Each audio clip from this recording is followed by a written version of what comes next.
Tok, kelihatan kesusahan. Apa ada masalah? Iya nih An, aku nggak bisa fisika materi yang solusi keterbatasan energi. Oh yaudah, sini aku bantuin. Dengerin ya penjelasannya. Assalamualaikum warahmatullahi wabarakatuh. Tapi Bun, gimana kabarnya kawan-kawan semua? Kali ini kita akan belajar tentang solusi keterbatasan energi. Teman-teman sekalian sadar nggak bahwa lama-kelamaan pasokan energi kita menipis, dan jika tidak ada tindakan lebih lanjut, maka kita akan kehilangan sumber energi tersebut. Nah, maka dari itu hari ini kita akan belajar tentang solusi keterbatasan energi untuk menanggulangi masalah tersebut. Tapi sebelum kita belajar, alangkah baiknya kita berdoa terlebih dahulu agar pembelajaran kita dapat terlaksana dengan lancar. Berdoa, mulai.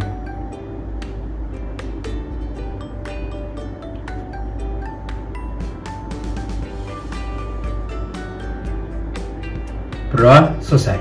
Seperti yang sudah dikatakan, kebutuhan energi makin meningkat dan dapat mempengaruhi ketersediaan sumber energi, yaitu membuat ketersediaannya semakin menipis. Nah, pada video ini saya akan menjelaskan beberapa cara atau solusi untuk menanggulanginya. Berikut beberapa solusi yang dapat dilakukan untuk menghadapi krisis energi. Nah, untuk solusinya dapat dikelompokkan menjadi dua cara. Cara pertama yaitu melakukan penghematan energi, dan yang kedua ialah mencari dan menggunakan energi alternatif. Nah, penghematan energi itu apa sih? Penghematan energi merupakan tindakan untuk mengurangi jumlah penggunaan energi yang dilakukan dengan menggunakan energi secara efisien, serta mengurangi konsumsi dan kegiatan yang menggunakan energi. Penghematan energi dapat menurunkan konsumsi energi dan permintaan energi per kapita, sehingga dapat mencegah peningkatan kebutuhan energi akibat pertumbuhan populasi. Dan ini mengurangi naiknya biaya energi dan dapat mengurangi kebutuhan pembangkitan energi. Nah, upaya penghematan bisa terjadi di berbagai sektor. Berikut masing-masing contohnya. Oke, contoh pertama. 1. Menggunakan lampu hemat energi dan menghidupkan saat waktu-waktu yang tepat. Contoh, malam hari. Yang kedua, menggunakan transportasi umum untuk menghemat penggunaan BBM.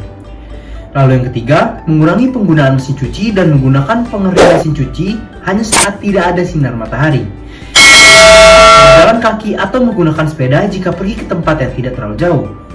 Yang kelima, memperbanyak ventilasi udara untuk meminimalisir penggunaan listrik dan pendingin udara. Lalu yang keenam, menggunakan peralatan elektronik yang lebih efisien dan hemat listrik.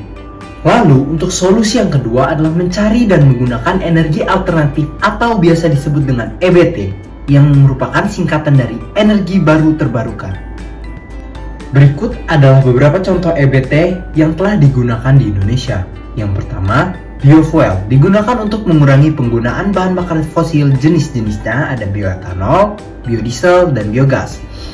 Bioetanol berasal dari alkohol tanaman, biodiesel dari minyak dari tumbuhan, dan biogas tanaman dan sampah organik. Untuk yang kedua ada biomasa, diperoleh secara langsung dari makhluk hidup seperti tumbuhan, dari kayu bakar, limbah pertanian, alkohol, dan berfungsi sebagai penyedia sumber karbon untuk energi. Lalu ada panas bumi. Energi panas ini dapat dimanfaatkan sebagai pembangkit listrik panas bumi, karena Indonesia berada di wilayah Ring of Fire sehingga banyak ditemukan sumber panas bumi.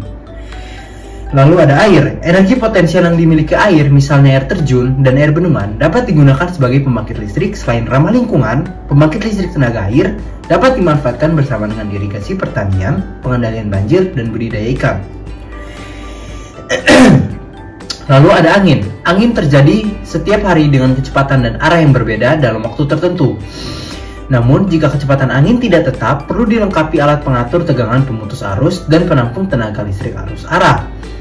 Lalu ada matahari. Keuntungan sel surya adalah menyediakan energi listrik, yaitu tidak memerlukan bahan bakar, tidak menimbulkan pencemaran lingkungan, dan berbentuk sederhana. Serta tahan lama. Lalu kelemahan sel surya itu harganya mahal karena perlu penyimpanan energi yang baik. Lalu ada energi kelautan. Energi kelautan meliputi energi gelombang, air laut, energi pasang surut, energi arus laut, dan energi. Lalu ada nuklir. Meskipun energi nuklir telah memenuhi aspek ekonomis dan emisi, tetapi masih rendahnya aspek penerimaan masyarakat mengakibatkan proyek ini terhambat. Nah, gimana? Itulah beberapa solusi biar kita bisa menjaga pasokan energi kita. Nah, walaupun beberapa pasokan energi solusinya masih memiliki kekurangan, tapi kita harus bisa mengusahakan itu agar tetap bisa menjaga keterbatasan energi di lingkungan kita. Nah, nggak bisa nih kita berhenti di teori aja, karena rasanya bakal masih kurang. Jadi, mari kita berlatih dengan beberapa soal. Menurut penelitian beberapa ahli, Indonesia memiliki cadangan shale gas sekitar 2000 TCF.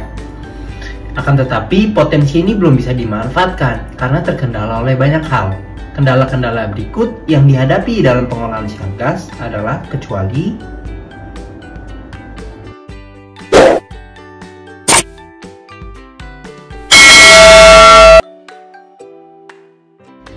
pertama, membahayakan lingkungan khususnya karena memerlukan air dengan jumlah yang besar serta penggunaan bahan-bahan kimia yang berpotensi mencemari lingkungan.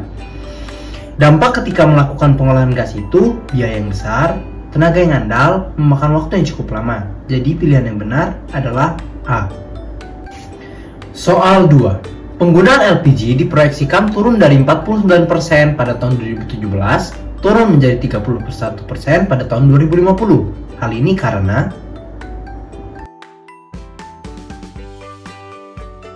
pembahasannya, hal ini terjadi karena penggunaan listrik diproyeksikan naik dari 48% pada 2017 menjadi 69% pada tahun 2050. Sebagian konsekuensi pemanfaatan kompor listrik bangsa penggunaan LPG diproyeksikan turun dari 49% pada tahun 2017 turun menjadi 31% pada tahun 2050. Jadi pilihan yang benar adalah B.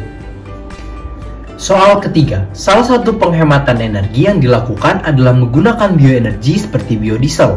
Kelebihan penggunaan biodiesel adalah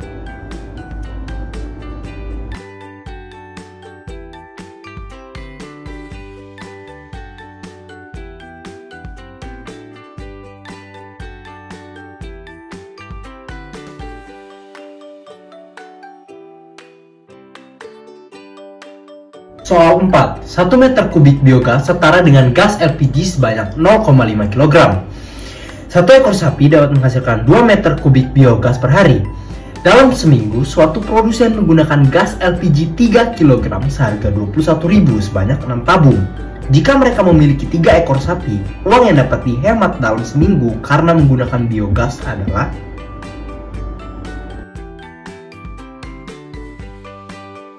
berikut perhitungannya. Jika seminggu, 6 LPG 3 kg 21.000, 6 kali 21.000, 126.000 per minggu. 1 meter kubik kali 0,5 LPG. Satu sapi sama dengan 2 meter kubik 1 kg LPG per hari.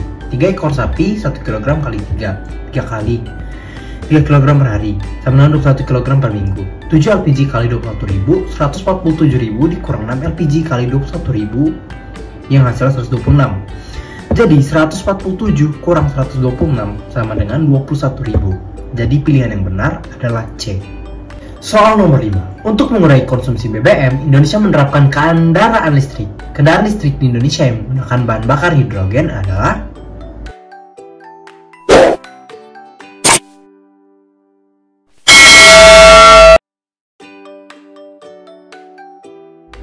Mari kita telaah satu persatu pilihannya. Yang pertama, hybrid, sebuah kendaraan yang menggunakan 2 atau banyak sumber tenaga untuk menggerakkan kendaraan tersebut.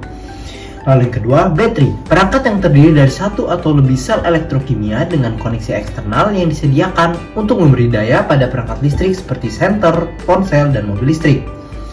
Ketika baterai memasok daya listrik, terminal positifnya adalah katode dan terminal negatifnya adalah anode. Lalu yang ketiga adalah fuel cell, sebuah alat elektrokimia yang mirip dengan baterai tetapi berbeda karena dia dirancang untuk dapat diisi terus reaktannya yang terkonsumsi, yaitu dia memproduksi listrik dari penyediaan bahan bakar hidrogen dan oksigen dari luar. Lalu yang keempat, mobil listrik, mobil yang digerakkan dengan motor listrik menggunakan energi listrik yang disimpan dalam baterai atau tempat penyimpanan energi lainnya. Lalu plug-in hybrid, kendaraan listrik hibrida yang baterainya dapat diisi ulang dengan menancapkannya ke sumber daya listrik eksternal serta oleh mesin dan generatornya. Jadi pilihan yang benar adalah C. Nah, itu dia materi solusi keterbatasan energi. Gimana? Fisika mudah kan? Asalkan kita terus berlatih dan terus mencoba soal-soal. Wassalamualaikum warahmatullahi wabarakatuh. Gimana? Udah ngerti belum? Penjelasan aku mudah kan? Oh gitu ya An. Bisa kok ngerti. Makasih An. Ya, sama-sama. Sukses ya. Ya.